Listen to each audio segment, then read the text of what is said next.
One of the Scottish Government's key economic advisers says the SNP's plan to keep the pound after independence may have been a mistake. Later this week, it's expected Nicola Sturgeon will relaunch the party's independence campaign.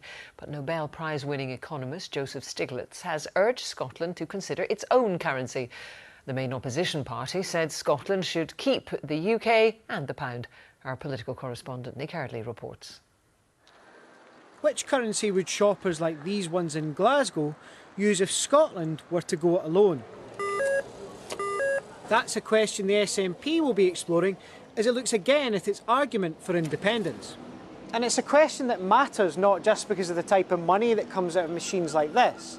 The currency a country uses affects trade, and it affects what the cash in your bank account is actually worth. What's best for Scotland is keeping the pound sterling.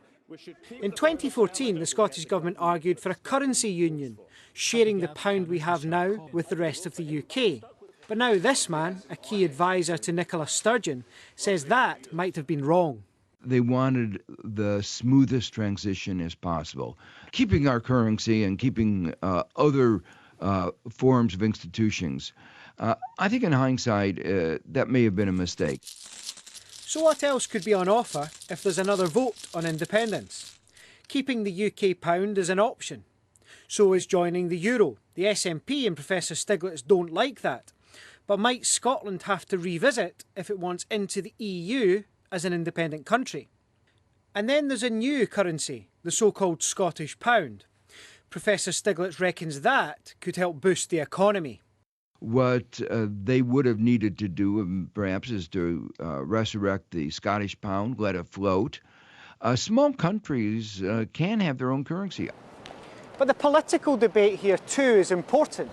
The Conservatives and Labour say that Professor Stiglitz's comments show a fundamental problem with independence. Stay in the UK, they argue, and keep the UK pound.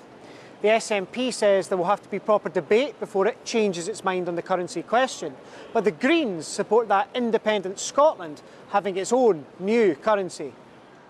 The First Minister still believes another referendum is highly likely.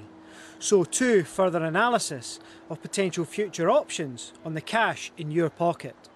Nick Eardley, reporting Scotland.